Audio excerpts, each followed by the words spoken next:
इधर लखनऊ के हुसैनगंज चौराहे पर वीर शिरोमणि महाराणा प्रताप की 486वीं जयंती मनाई गई। इस अवसर पर भाजपा के विधायकों ने उनकी प्रतिमा पर माल्यार्पण कर श्रद्धांजलि अर्पित की। कार्यक्रम में महाराणा प्रताप अमर रहे नारों के बीच उनके शौर्य, संघर्ष और राष्ट्रीय स्वाभिमान के लिए दिए गए योगदान को याद किया गया। विधायक पंकज सिंह ने कहा कि महाराणा प्रताप का जीवन आज भी युवाओं और देशवासियों के लिए प्रेरणा का स्रोत है। इस दौरान उन्होंने अखिलेश यादव के बंगाल दौरे और बयानों पर भी निशाना साधा। पंकज सिंह ने कहा कि लगातार हार के बाद विपक्षी नेता अनर्गल बयानबाजी कर रहे हैं।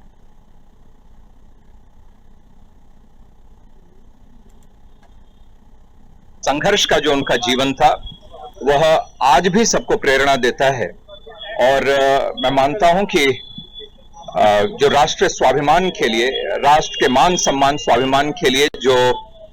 वीरता उन्होंने दिखाई थी, जो त्याग उन्होंने किया था, वो आज भी नौजवानों को और भारतीयों को प्रेरित करता है।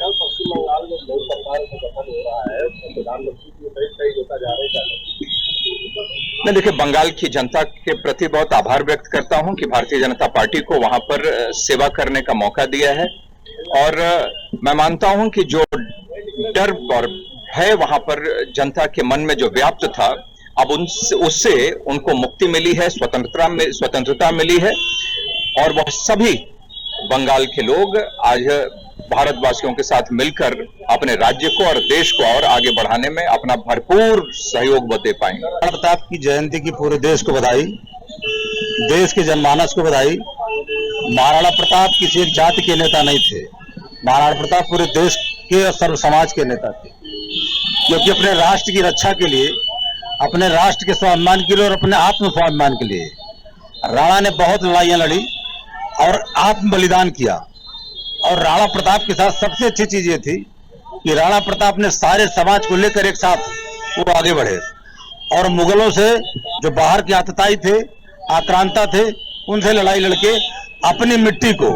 उन्होंने हासिल किया।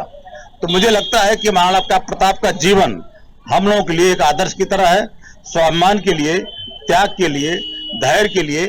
और किसी भी ऐसे आक्रांता को पीछे करने के लिए जो हमारे देश की संस्कृति को मिटाने के लिए हमारे देश में आए हैं। आज यहाँ पर आए हैं महाराणा वीर शिरोमणि महाराणा प्रताप जी की जन्म जयंती जो है उसको, उनकी जयंती के अवसर पर यहाँ पे माल्यार्पण करना। जो प्रताप चौक जो बना था, माननीय मुख्यमंत्री जी ने इसको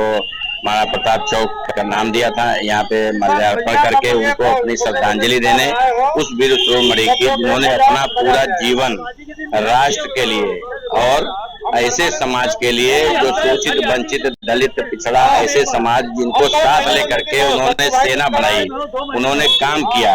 और जो क्षत्रिय का जो धर्म होता है, क्षत्रित्व का जो पालन होता है, वो करने का, कि सभी लोगों को साथ लेकर के चलने का। हमने अभी चर्चा भी की थी कि हमारी जो शारीरिक संरचना है, चाहे वर्ण व्यवस्था है, उसमें भी जो 4 वर्गों में लोगों को बांटा गया है, चाहे हमारे शरीर जैसे है, शरीर में ऊपर का हिस्सा जो हमारा है ब्राह्मण माना गया है, जिसमें कि बुद्धि लगाने का काम, करने का काम, ज्ञान देने का काम,